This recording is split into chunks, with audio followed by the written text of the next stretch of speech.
听见资本本期视频为您带来的是纽约时间4月8日橡树资本霍华德马克斯的专访。最近市场动荡，股票跌了不少，但霍华德却在1个月前就说信贷可能比股票更划算。现在市场变得更糟了，他的看法还成立吗？高收益债券的收益率确实更高了，但这背后是更大的风险还是更好的机会？更重要的是，他警告说，我们可能正在经历几十年来最大的经济范式转变，全球化和自由贸易带来的低价好物时代也许要结束了。关税的回归意味着什么？更高的物价，持续的通胀压力，这对你的钱包和投资组合意味着什么？在这样一个未来极其不确定的，如同被摇晃的雪花球一般的时代，过去的经验还管用吗？宏观预测的可信度降到了冰点，我们该如何判断资产价格是跌够了，还是会继续下跌？市场大跌，东西打折了，这到底是风险信号还是买入良机？是该恐惧还是贪婪？霍华德还发出警示，美国作为全球最佳投资地的地位，会不会因为其自身的财政状况和不断变化的国际关系而动摇？那张永不需还款的信用卡账单真的不会来吗？如果全球投资者对美元和美国国债的信心发生动摇，那将是真正的巨大风险。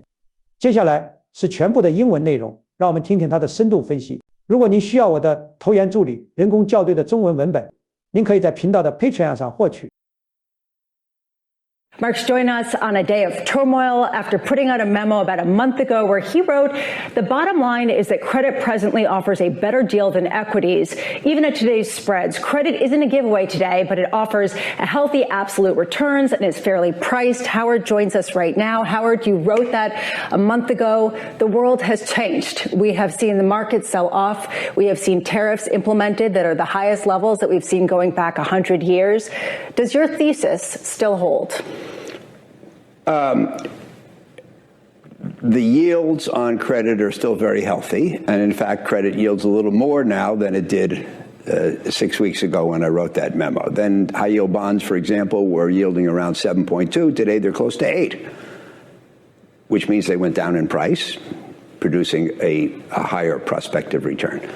Of course, the stock market is well down since then. I don't know, 15, 16, 17%. I haven't done the math yet, and it keeps moving. But, obviously the state of the world, which equity prices depend on, is completely in flux and has been radically changed. Most investors think for the worse. That's why prices are down. The question, of course, is whether they're down too much, just right, or not enough, and almost nobody can say. How do you start to even measure something like a potential paradigm shift, like the tariffs that were announced earlier this week? Well, first of all, of course, measure is the wrong word because that suggests some quantification, which is impossible. There's nothing to measure. But how do you gauge? How do you think about the changes? And this is the biggest change in the environment that I've seen probably in my career. We've gone from free trade or world trade and globalization to this system which implies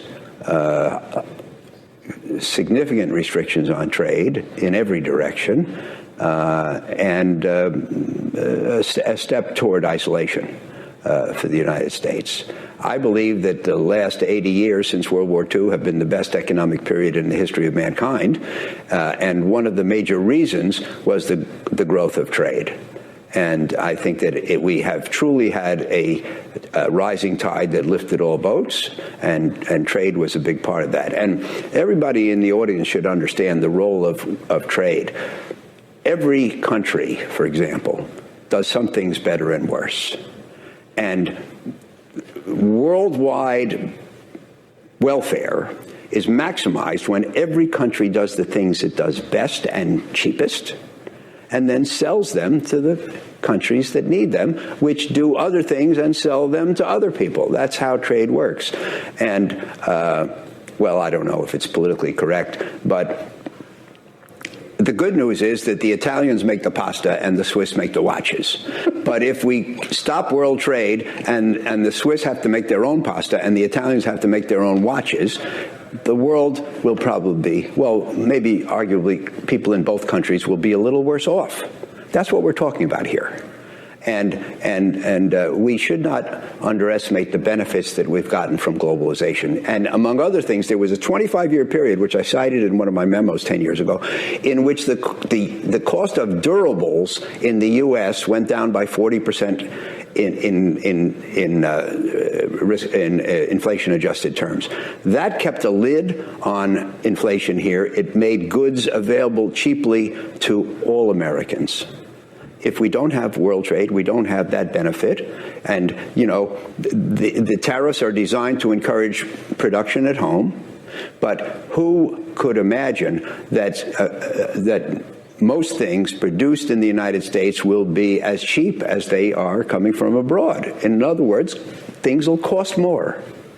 If that's the case, does that mean that you see the inflationary regime as being something that is more persistent, or a reversal of what we saw, the disinflation of the globalization?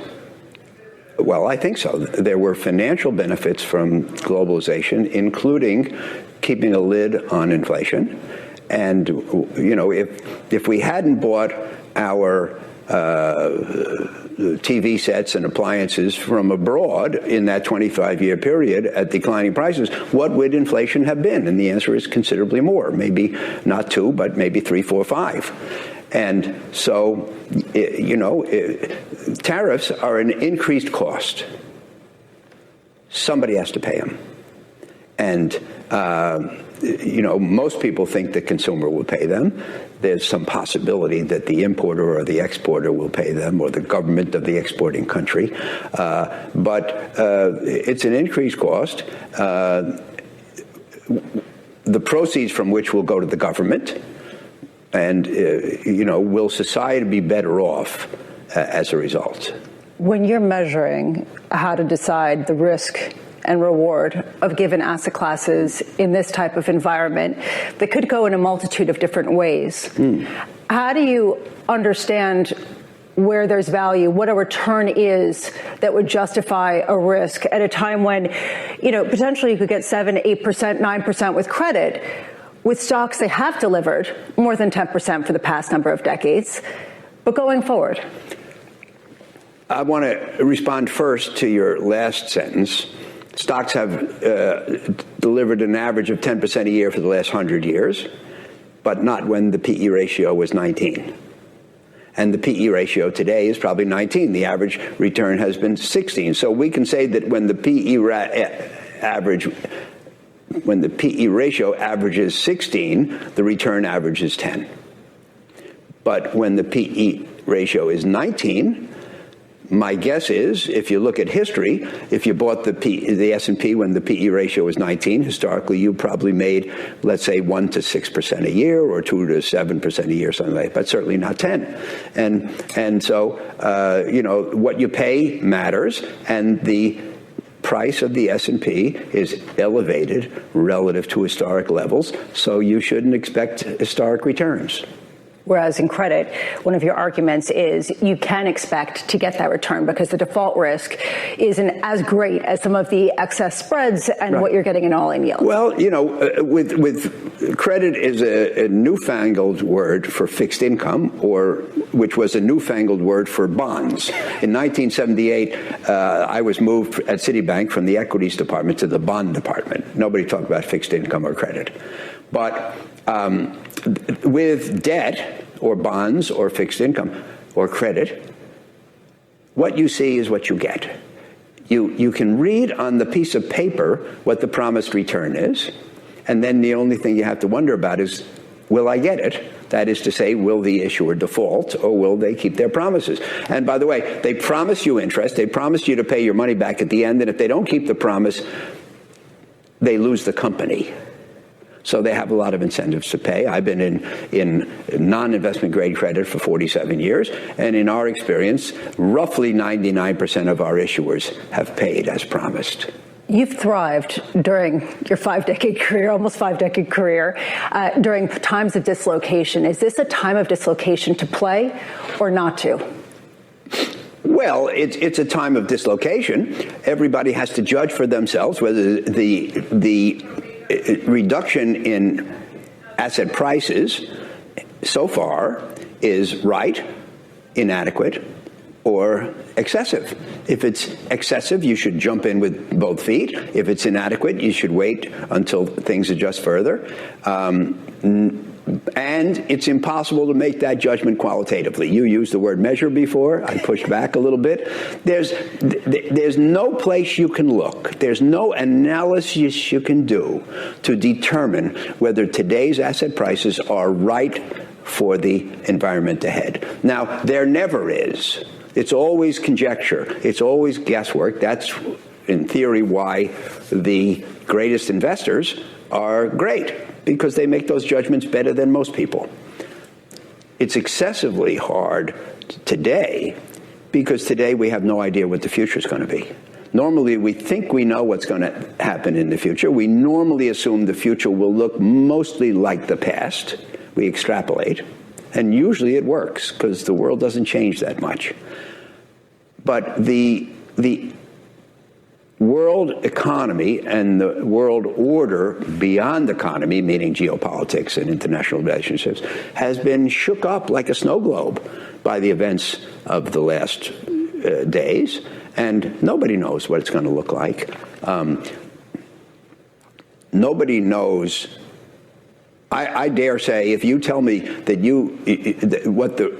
what our rules will be 6 months from now, I'll bet you're wrong. This is in flux. And if you think it's in flux, then by definition, you don't know what the future holds. And then even if you know what our country's going to do, and it's going to be that way 6 months from now, we don't know what other countries are going to do, what the ramifications will be. So, I always inveigh against forecasting. I don't believe in macro forecasting, my own or other people's. And we know much less today than usual. Now, people who like to run their lives according to forecasts, they say, well, this is going to happen in the future, so I'm going to do this, and this is going to happen in the future, so I'm going to do that. What you really need, if you like to work with forecasts, is you need two things. Not just a forecast. You need the forecast, but you need an estimate of the probability that your forecast is correct. And today, whatever your forecast may be, you have to say, the probability that I'm right is lower than ever, because the probability that we know what the future is going to look like is lower than ever. And that's how I feel. Is this a time to be fearful or greedy?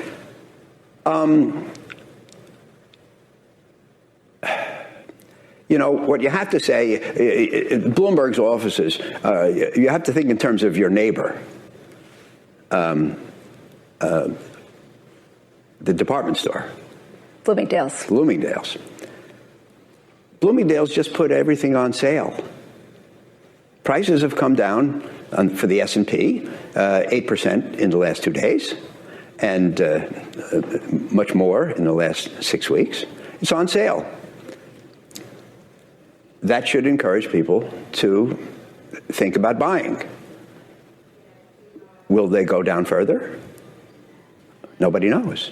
Are the prices fair? Nobody knows. But everybody runs from the market when prices go down because they think it connotes risk. It's just stuff going on sale. And, of course, it takes, well, I was going to say a pro, but it takes a prescient pro, of which there aren't many, to know whether, as I keep saying, the discounts are adequate or appropriate. But certainly you have to look, and it doesn't make any sense to say, just a minute, I did X, Y, Z when the price was 100. Today the price is 90, so I'm going to boycott it. That doesn't make any sense on its face. You have to take a hard look. Do you still think that the U.S. is the best place to invest? I think it's probably still the best place, but it's less best than it used to be, because I think that, if you think about the things that made it the best place, one of them was the rule of law. That may be less the fact today. One of them was the predictability of outcomes. That may be less today. One of them was the worst thing about investing in the United States for many years has been our fiscal situation, our deficits and debts. And the U.S. has behaved like somebody who has a golden credit card where there's no credit limit and the bill never comes. So, of course, you can spend more than you make. And that's and if somebody has a golden credit card, well, what would you do? Well, you might buy a nice car, but what the hell? You might as well buy all the cars because the bill's not going to come. And that's the way we've behaved. And that's the way Washington has spent money. But can the events of the recent days change that? Can they cause there to be a credit limit? Can they cause a bill to be presented at some point in time? And if the answer to either or both of those questions is yes, that's a real risk. If people don't like the dollar, don't like investing in the United States, don't want to hold an unlimited number of treasuries, if we just make people mad and say the U.S. is still a great credit, but I don't want to hold their debts because look how they're treating me, the fiscal situation will be very complicated. Howard Marks, we have to leave it there. That was Oaktree Capital co-chairman Howard Marks. Thank you so much. Back to you.